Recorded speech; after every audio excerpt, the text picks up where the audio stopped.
Et salut à tous, bienvenue dans cette nouvelle vidéo. Dans cette vidéo, je vais répondre à une question que beaucoup se posent. C'est comment j'ai fait pour voyager autant en si peu de temps.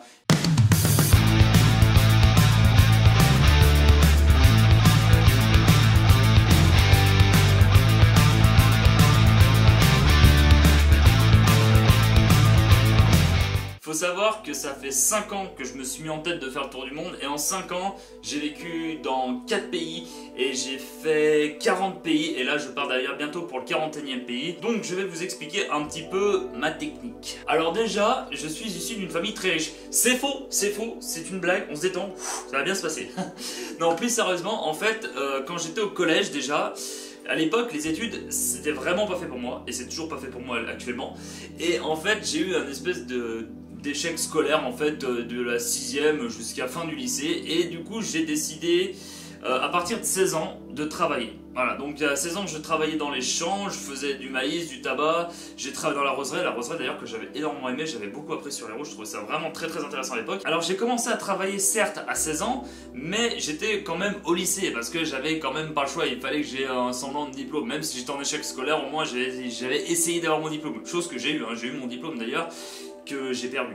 Mais bon, ça après, qu'est-ce qu'on y peut? Bref, alors je dis à 16 ans j'ai commencé à travailler, mais j'ai travaillé pendant les vacances scolaires, sachant que j'étais au lycée toute l'année, de septembre jusqu'à à peu près fin mai, début juin, et de juin à fin août, début septembre, en fait je travaillais. Donc j'avais commencé à travailler dans les champs de 16 ans jusqu'à 18 ans, et pour mes 18 ans, je suis parti pour la première fois de ma vie au Japon. Et alors quand je dis la première fois de ma vie, c'est tout pays confondu, j'avais jamais quitté la France, j'ai fait vaguement l'Espagne et l'Italie, mais bon, d'un point de vue culturel, il n'y a pas vraiment une grosse différence.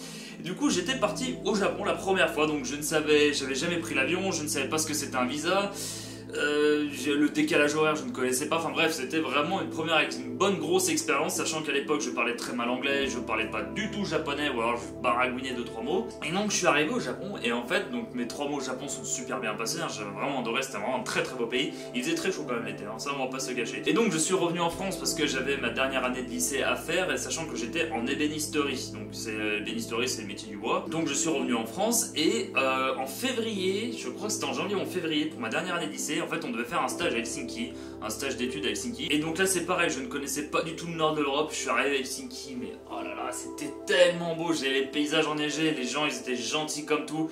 Bon, le finnois c'est une langue vraiment particulière quand même, mais voilà, la Finlande j'ai adoré et je vais y retourner je pense très prochainement parce que je suis vraiment nostalgique sur ce pays. Et donc du coup voilà, c'est pareil, je redécouvre un nouveau pays, je redécouvre une nouvelle culture, une nouvelle langue, etc. Et je me dis en fait c'est quand même vachement cool de voyager. Et donc sur ma dernière année du lycée, en fait tout simplement, la semaine j'allais en cours, alors même si je séchais beaucoup de fois les cours, c'est pas bien, ne le faites pas. Mais voilà, je séchais beaucoup les cours, et le week-end en fait je partais travailler à l'aéroport de Grenoble. Et donc une fois mon diplôme en poche, je suis retourné une deuxième fois au Japon, donc à peu près un petit 2 mois à peu près, c'était pas 3 mois cette fois-ci, c'était 2 mois. Et c'est pareil, j'avais vraiment adoré. Et du coup, je suis revenu en France.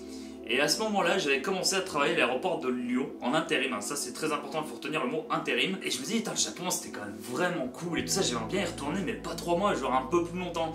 Et j'avais commencé à apprendre le japonais un petit peu tout seul au début. Après, j'avais fait 2-3 cours à Lyon. Et à cette époque-là, j'avais découvert le fameux Working Holiday. Donc, c'était à l'époque, on pouvait faire le Working Holiday dans 5-6 pays. Maintenant, il y en a une quinzaine, une vingtaine. Et donc ce visa en fait il s'est vachement développé sur plein de pays dans les 4 coins du monde. Maintenant il est très facile de 18 ans jusqu'à 30 ans voire 35 ans pour le Canada de partir 1 an voire 2 ans dans certains pays. Enfin ça dépend parce que chaque pays a son propre règlement, a son propre principe on va dire. C'est par exemple le PVT au Japon sera différent du Canada, qui sera différent de celui de la Colombie par exemple, voilà. Enfin bref, si vous voulez plus d'infos, allez sur internet, vous mettez permis vacances travail ou PVT ou Working Holiday et vous allez voir il y a toutes les infos qu'il faut sur ces pays. Je crois que c'est une vingtaine de pays de mémoire. Il y a le Japon, la Corée, Taïwan, il me semble qu'il y a Singapour mais je suis pas sûr. Il y a le Canada, il y a la Nouvelle-Zélande, il y a l'Australie, il y a la Colombie, le Brésil, le Mexique, enfin bref, il y a plein de pays où vous pouvez partir 1 an ou 2 ans pour travailler justement et vous faire une sacrée expérience à l'étranger. Et donc du coup j'étais parti du principe de faire un Working Holiday au Japon. Et donc avec le temps j'avais quand même économisé pas mal parce que le temps que tout ça tourne dans ma tête, les mois se passaient et sachant que je ne dépensais strictement rien parce que j'étais chez mes parents. Donc tous les mois avec un salaire d'intérimaire je mettais à peu près 1500 € par mois. Et plus le temps passait, Et plus je me disais, en fait, aller au Japon c'est bien, mais j'aimerais bien apprendre la langue en fait. C'est pour ça que je n'ai pas fait de working holiday au Japon et j'ai fait un visa étudiant. Donc, j'ai économisé à peu près pendant 2 ans, 2 ans et demi. 2 ans et demi, j'avais mis à peu près, je sais plus du tout, mais entre 17 et 19 000 euros de côté, sachant que mon école avec les frais de visa, etc., c'était à peu près 6 500, 7 000 euros, donc ça faisait mal, hein, on va pas se mentir. Bref, du coup j'avais économisé et je suis parti au Japon pendant à peu près 1 an, 3 mois, à peu près quelque chose comme ça. Et donc du coup j'étudiais le japonais et en plus de ça j'avais mon petit boulot à côté. Donc ce qui permettait d'avoir de l'argent chaque mois. Chaque mois j'avais à peu près 60 000, 70 000 yens, ce qui fait en moyenne 650 euros à peu près, soit 700 et je pouvais monter un petit peu plus. Et avec cette école-là, en fait, chaque mois et demi, j'avais des vacances. J'avais à peu près 2 semaines de vacances. Et je me dis, j'avais certes l'occasion de voyager au Japon, mais sachant que c'était la 3e fois que j'allais au Japon, je commençais à bien connaître les villes, je commençais à bien connaître le Japon, je me suis dit que je vais aller visiter les pays d'à côté. Donc c'est pour ça que j'ai fait Cambodge, Malaisie, Vietnam, Thaïlande, Corée, Taïwan, je sais plus si j'ai dit, bref, j'ai fait une bonne partie de l'Asie du Sud et de l'Asie de l'Est, pardon. Et l'avantage de faire ça, donc quand on part longtemps dans un pays et qu'on peut se permettre de voyager entre guillemets, c'est que les vols sont carrément moins chers quand vous faites par exemple Tokyo-Taipei, Tokyo-Séoul, Tokyo-Bangkok, que à chaque fois de faire un Paris-Bangkok, Paris-Séoul, Paris-Tokyo, Paris-Taipei, etc. Donc en fait c'était ça un petit peu ma technique que j'avais et que j'ai mis ça en place sur les années à venir. C'est en fait je me base longtemps dans un pays et j'en profite pour visiter les pays d'à côté. Donc c'était un petit peu ma technique en fait pour visiter des pays sans trop me ruiner, parce que je prenais tout le temps les low cost asiatiques, hein. J'ai jamais pris Japan Airlines, Nippon Airways, hein. Je prenais toujours Jetstar ou Peach Airlines, AirAsia aussi, mais AirAsia ils sont pas bien, enfin j'avais vraiment des très très mauvais souvenirs avec eux. J'ai passé 8 vols avec eux, c'est 8 fois, c'était une catastrophe, hein. Bref, AirAsia pas le top, et il y avait Air Vietjet, enfin bref, il y a plein de compagnies low cost asiatiques, et c'est pas parce que c'est low cost que forcément c'est dangereux, ça c'est une image qu'ont les gens sur les compagnies aériennes, et c'est archi faux. Il y a des compagnies low cost qui sont vraiment excellentes, genre Jetstar, ils ont du moyen porteur et du gros porteur, vous pouvez aller dans les 4 coins du monde avec, enfin bref, c'est génial. Et donc c'était un petit peu justement, comme je le disais un peu plus tôt dans la vidéo, ma technique pour voyager pas trop cher. Et à la fin de mon visa pour le Japon, je suis parti au Canada.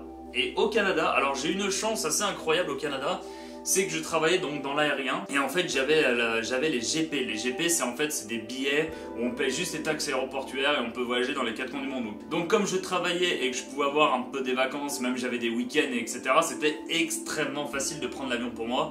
Et de mémoire je pouvais aller dans les 4 coins du monde avec United Airlines parce que c'était la compagnie avec laquelle je travaillais. Et je pouvais aller donc comme je disais dans les 4 coins du monde et ça me coûtait 20 $.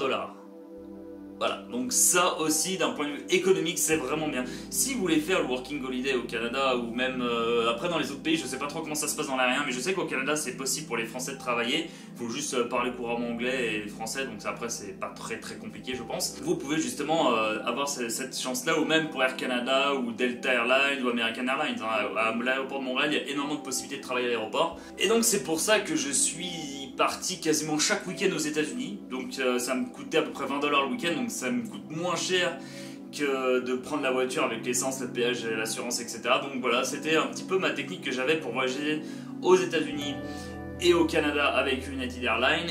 Et pour en fin de visa, en fait, donc quand je voulais quitter le Canada, je suis parti donc au Mexique, hein, vous avez sans doute vu les vidéos sur la chaîne. Je suis parti au Mexique avec Interjet, je crois que c'est ça le nom de la compagnie. Et eux par contre j'avais payé entre guillemets plein pot, mais c'était une compagnie qui était vraiment pas chère. Moi j'avais payé 150 € mon aller-retour pour faire un Montréal-Cancun. C'est vraiment pas cher, alors que si par exemple j'étais parti de Paris, je devais faire Paris-Cancun. Donc c'est comme ça qu'en fait j'ai pu voyager dans les 4 coins du monde de manière un petit peu stratégique, hein, si je peux dire ça. C'est qu'en fait je me base longtemps dans un pays et j'en profite en fait pour visiter les pays d'à côté. Donc comme je disais au Canada, hein, si vous voulez faire votre working holiday au Canada et que vous voulez voyager dans le Canada, vous essayez de rentrer chez Air Canada ou chez United, American Airlines ou Delta, et puis vous allez voir pour avoir des opportunités, pour avoir des billets d'avion vraiment pas chers. Et après donc je voulais en revenir aussi à l'Europe parce que je pense que la plupart d'entre vous êtes européens. En Europe c'est pareil, il y a énormément de compagnies low cost pour voyager aller-retour pour moins de 100 €. Alors ce que j'ai oublié de préciser, c'est que moi comme d'habitude je voyage sans valise, donc forcément pour moi c'est un petit peu moins cher. Mais si vous avez une valise, il faut rajouter à peu près une cinquantaine d'euros, il me semble de mémoire que c'est comme ça. Et donc au départ de la France, il y a énormément de compagnies low cost. Par exemple, on a Volotea, une compagnie espagnole. Il y a EasyJet, compagnie anglaise, Ryanair, compagnie irlandaise, Norwegian, compagnie norvégienne forcément. Et Norwegian, là, ils ont l'avantage aussi d'avoir des gros porteurs. Donc vous pouvez aller à Los Angeles, New York au départ de Paris avec Norwegian. Donc ça, c'était vraiment bien aussi. Donc vous pouvez aller partir aussi loin pour pas cher. Hein. De mémoire, il me semble que l'aller simple avec Norwegian, donc sans bagages, sans nourriture dans l'avion, il me semble que c'était 150-160 €. Donc ce qui est vraiment abordable là-dessus. Ah, il y a aussi Transavia aussi qui sont vraiment pas chers.